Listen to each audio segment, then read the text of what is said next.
Agora o Gustavo Uribe vai trazer uma outra apuração sobre um outro personagem, esse que está menos nos holofotes. Aliás, não está nada, né? Sumiu e aí a gente não tem visto ele por aí, não tem, mas ele tem sido mencionado nas rodas do governo, é isso? Tem sido mencionado porque eles avaliam que passou um ano, em um ano, todo aquele rancor que ainda estava contido, da eleição, né? Ele dispersa, então tem aí um cenário para uma negociação. Como a gente tem dito, a esperança é a última que morre. E o presidente Lula não desistiu de retomar relação com o antigo aliado, que hoje é desafeto. Segundo assessores do governo, Lula ainda quer reconquistar o apoio de Ciro Gomes, que ficou em quarto lugar na disputa presidencial de 2022.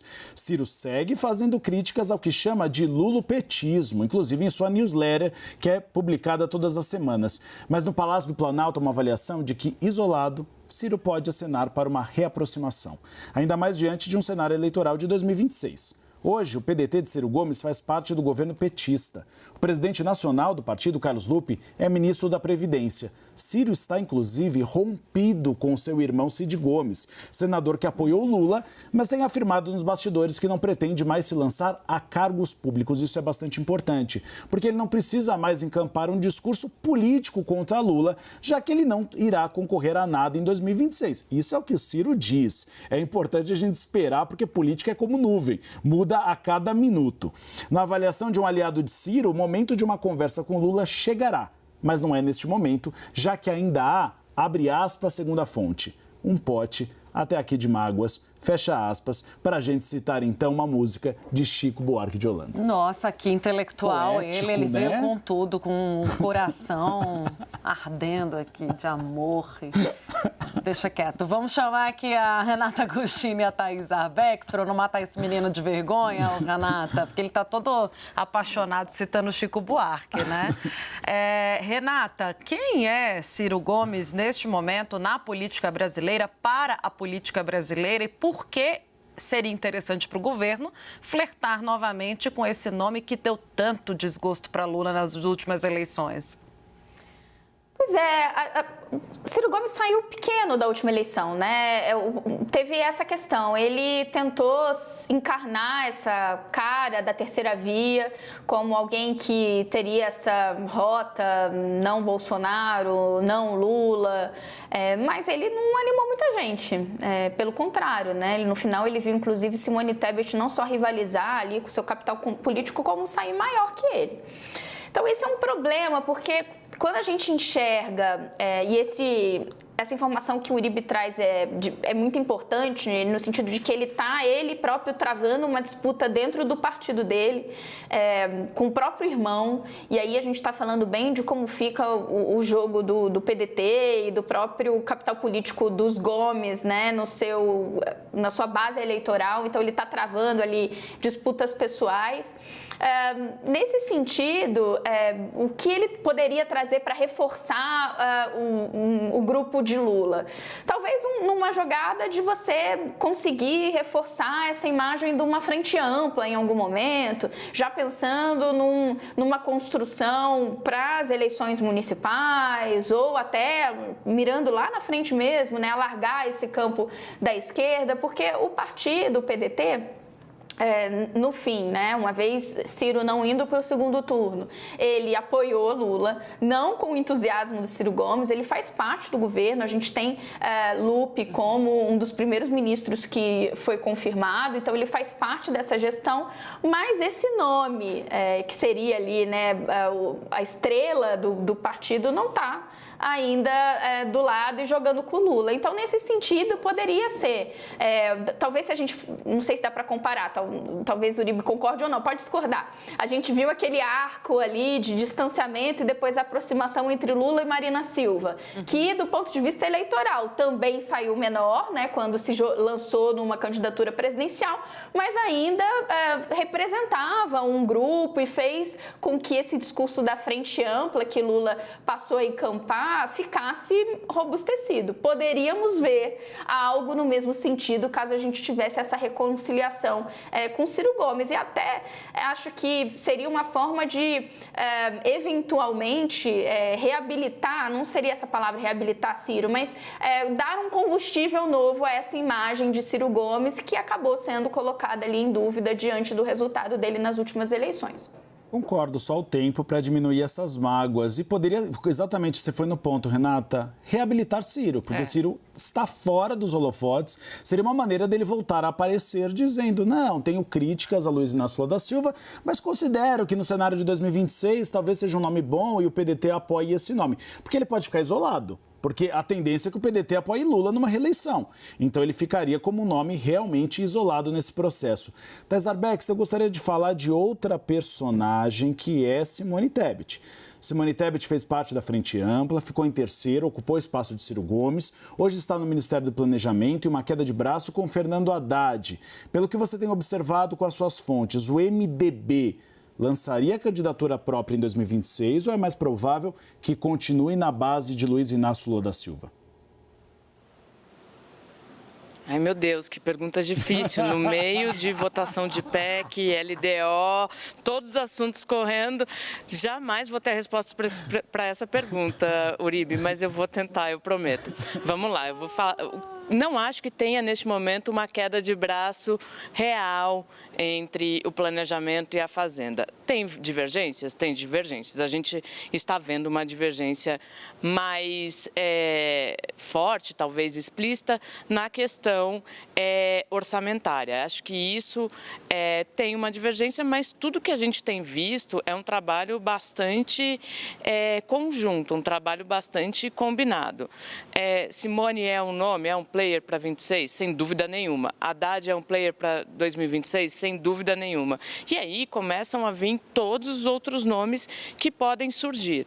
Mas talvez, Uribe e Tainá, a gente tenha que dar uns passos para trás e olhar um pouco mais para o momento atual. É claro que a eleição está logo ali, é claro que 2026 está chegando, é claro que a gente tem 24 antes, mas imagino que para a gente chegar nesse cenário de 26 com alguma clareza, com algum sinal de clareza, o governo precisa estabelecer o que a gente pode chamar de suas bases mesmo. E aí a agenda econômica é a principal delas. A gente teve uma pesquisa ontem mostrando que, apesar do avanço da pauta econômica, ainda há uma rejeição em relação ao governo de Luiz Inácio Lula da Silva. Então, acho que tem muitas etapas a serem cumpridas para que a gente tenha mais clareza desse cenário de 2026.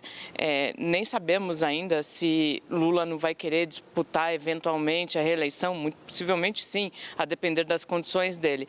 Então, acho que neste momento eu apostaria muito naquele dito popular: devagar com andor, que o santo é de barro.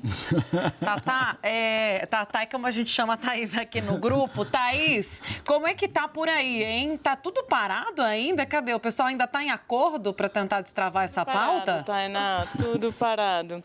Aqui dentro do plenário, ninguém ainda, tudo num absoluto silêncio. Só eu ouço a minha própria voz aqui dentro do plenário. Vamos mandar uma mensagem para o Pacheco, para o presidente do Senado Federal, para começar logo a votação, para ter no bastidores CNN uma decisão. Vamos avisar que a gente já soltou a notícia que ele confirma a votação, então ele precisa andar com essa votação, é isso mesmo. Falando um pouquinho, Renata, só continuando com esse assunto a respeito de Ciro Gomes sobre o PDT. Como você tem visto o cenário de 2026, a Thaís foi no ponto. 2024 está no meio do caminho, Lula vai entrar de cabeça em muitas candidaturas, como de Guilherme Boulos. Há alguns partidos que vão lançar que vão lançar candidaturas e fazem parte da base.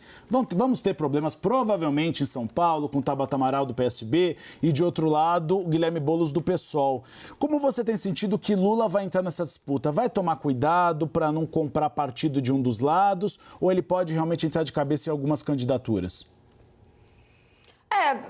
Me parece que sim, Uribe. Vai ser importante até que ele possa, em alguns casos, usar ali o seu poder para alavancar algumas candidaturas. Eu acho que esse é um cálculo que está um pouco prematuro de ser feito, esse tipo de desenho. Acho que a gente vai ver um pouco mais para frente. Eu confesso que eu estou um pouco presa, porque, gente, na hora que a Tainá foi chamar a Thaís e soltou o apelido carinhoso que a gente usa, eu achei que ela ia fazer uma trocadilha, ia falar assim, tá tudo parado no Senado, e eu fiquei presa nessa piada e eu não estou conseguindo me concentrar a partir disso. Mas o fato concreto, gente, é que daqui pra frente, para falar um pouco sério, daqui pra frente, o cálculo dos grandes atores políticos, essas grandes lideranças, mas nos partidos, vai ser tudo pensando um pouco no reflexo da eleição municipal, gente. A eleição municipal, ela é muito estratégica, vocês precisam lembrar disso quando a gente falar. Ela é muito estratégica porque ela não se encerra naquela eleição. Ela acaba sendo uma plataforma para os partidos para pensar nos 2 anos à frente. Por que eu estou falando isso? Porque vocês veem os caciques partidários falando a gente precisa fazer prefeito. Eles são loucos por prefeituras? Não, eles são loucos pela capilaridade que o partido pode alcançar. Porque isso vai facilitar com que eles possam fazer campanhas para ter uma bancada importante depois no Congresso. Por que bancada de deputados é tão importante? Porque isso se reveste em recursos do fundo eleitoral, para que eles tenham capilaridade para fazer a campanha presidencial.